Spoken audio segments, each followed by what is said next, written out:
Well, the secret's out. I am a forerunner. I have been providing feedback on Halo Infinite since 2019. We got early looks at things. We got to play test Halo Infinite for years. Now, I know you guys have a lot of questions, and so I want to address a lot of that right away, mostly by saying I can't answer anything, pretty much. The Forerunner Council still exists, and we're going to make use of it again at some point, I'm sure. It's obviously going to wind down for a little while, and I'm very much still under, permanent NDA. I'm never going to be able to discuss specifics, to tell you the whole story of different builds we've played, etc. What I can say is that, yeah, I have seen Halo Infinite, I have played Halo Infinite various times over the course of these past few years. And I am in the credits of Halo Infinite. 20 years. 20 years of Halo. And I'm in the credits of a Halo game. What? What? Lifelong dream come true. Been playing Halo for 20 years. Freaking awesome. We also got this stellar trophy. Look at this thing. What was really cool about this is that it's a little dusty, actually. That's my bad. I should have dusted that before I brought it on camera. I've been hiding this. We couldn't show this. We couldn't wear this. We couldn't show this. It was been in a box the whole time. So I'm like, where do I put this? I can't show this to anyone. I can't let people know what's going on. But what was really cool is over the course of multiple get-togethers in person and online, these specific points, I don't know, it was like every half year or something like that, specific points during Halo Infinite's development, we got new pieces of the puzzle. So it started with a single piece, and then eventually we pieced it all together, forming the entire trophy. The goal of the Forerunners was to develop testing practices in a bunch of different ways. Not only were we providing crucial feedback on gameplay elements, primarily multiplayer, that should be noted, we provided a ton of feedback. Years of feedback, regular calls. We really did a lot, huge long surveys. And basically how that works is, we would play test a build, we'd get together, in a group chat kind of thing, or in person. We would play the game, have a lot of fun with it. And by the end of it, we would have this 40-page long survey where we could kind of, scale of 1 to 10, was this fun kind of stuff, and then provide just blocks of text of things that made us mad, right? Things that we liked, whatever we wanted to add. And yeah, every now and then there'd be something that I was like, I hate this. Here's why. And this should be a lesson to you guys as well if you're ever providing feedback, because I imagine they're going to still, it's an evolving game. They're going to keep wanting feedback, so you can keep submitting feedback. But you got to be productive in it, right? It's not just, I hate this thing. It's ugly, right? It's like really providing actionable feedback gets Halo to a better place. And I think the feedback that we gave legitimately brought Halo to a better place. I think they took action on things and just made this awesome game out of it. And we are only a small part of that. The way I look at it, I've been doing this for this kind of stuff, vaguely, for a long time. And it's not like we were these master puppets, right? By no means. We were just one group of many. There was, they would outsource testing to people. I'm sure they would do, in Microsoft, in-house stuff. And I always say that for the most part, anything you suggest, complain about, etc., has already been argued day one by internal staff. That's usually how things go, right? It's not like no one thought of these things that you're saying.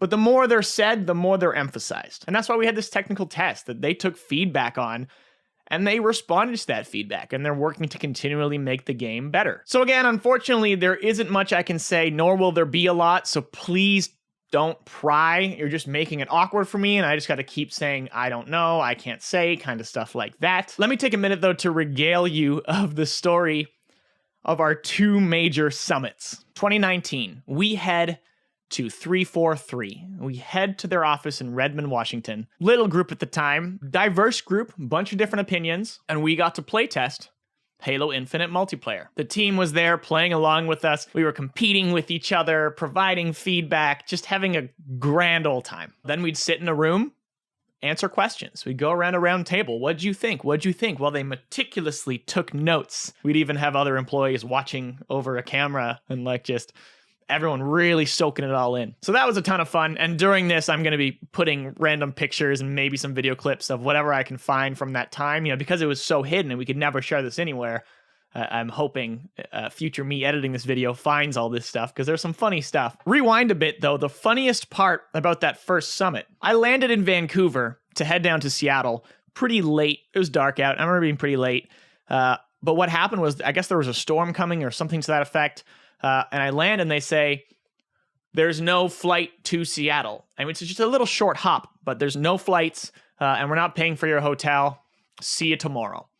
The only flight the next day was after the summit started. I'm like, absolutely not. I've got to figure something out. So I'm like urgently texting Unishack and other folks at 343, like, what do we do here? I don't want to miss the start of this. I'm right there. How can we make this work? We devised a plan, which was to literally take a taxi across the border and get picked up by them halfway.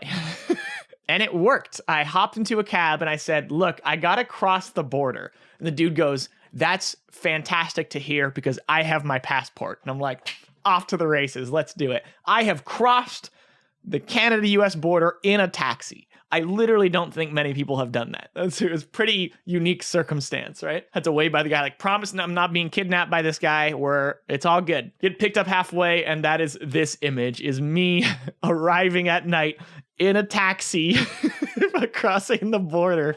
Absolutely classic. The next summit was a different story. 2020. We are so excited for a second summit. I land, we go meet at a local restaurant. I walk in, and the first thing I hear is, it's all off. You got to go home. I'm like, good one. No, seriously. We can hang out, we can have dinner, but then you got to fly home. The summit is canceled. Obviously, this was the start of, the end of the world. And it was essentially the beginning of all this chaos. Some of us opted to just ride it out and stay at least in town. We already had our thing all paid for, right? We were there in a hotel and was all like, what am I do? Just fly home the next day? I'm like, I might as well just, I don't know, hang out here. What do I do? And so people like myself and Ubernick were just chilling, right? It's weird. It was so weird just thinking back on the start of all this and just seeing these increasingly empty streets, and just, it was a weird time. And, obviously we haven't had an in-person summit since. And so that was very sad. But, we have a bunch of group photos from that time from people who were at least there, and we got to say hi to each other. And those of us who stuck around at least got to, walk around a little bit and, get some coffee and just, have some meals and stuff. And like, even at that time, we were starting to get really cautious and like, sanitizing our hands all the time. And like, it was very interesting looking back in hindsight, but it was so sad. We had all these plans for stuff we were going to do. We got hints of what we were going to get to look at, but then suddenly it was go home, and all of 343 had to work on the work from home style, and including with us. Like, how do they interact with us? Can they trust us to do all this stuff from home? Insanity. It was pretty wild. That's the gist of the story of what I'm allowed to say. I am just so absolutely thrilled to have had this opportunity. The other people in the program are just, a lot of them were friends and now have just become so much closer friends, ride or die kind of stuff. Like, we have been through a lot in the world, right? Like having done all these playtests together, and just, it's, so cool. And everyone has different opinions, right? Like, there was very rarely anything that we would all agree on, right? We had a bunch of different people there, right? We had a diverse crowd. So absolutely thrilled. Name in the credits. I also have some fancy in-game stuff. Realistically, provided them some pretty great free consulting, right? I would jump at it in a heartbeat. I would do it again 100 times over, but you'll see me rocking some cool emblems and stuff that I'm sure I'll make another video about this, showing them off. I believe I have them right away. Very happy to be a Forerunner. Very excited for everything we've done. And I'm excited to keep these secrets to the grave. I think I'm also quite chuffed, as they say, that no one figured it out. Please continue to trust me. Don't lose all your trust in me at this point. I'm sorry. It's complicated. It was an opportunity I couldn't turn down, So if you love Halo Infinite, all me. If you hate it, wasn't me. I can die happy. And as a final note, I put a lot of work into all this, right? Like I started making Halo content during Halo 2, right? Pre-YouTube days. I say it a lot because it is true, and I think it's an interesting story, right? There aren't many people that have been doing it that long. And, you know, if it wasn't for you guys watching this content, interacting with me and gaming with me and, you know, hanging out on my Discord and, you know, interacting with me on Instagram and all that, if it wasn't for all that, I wouldn't be doing this, right? I couldn't have this be one of my jobs. I'm incredibly thankful for everyone who supported me over the years. And I mean, I think we're just getting started.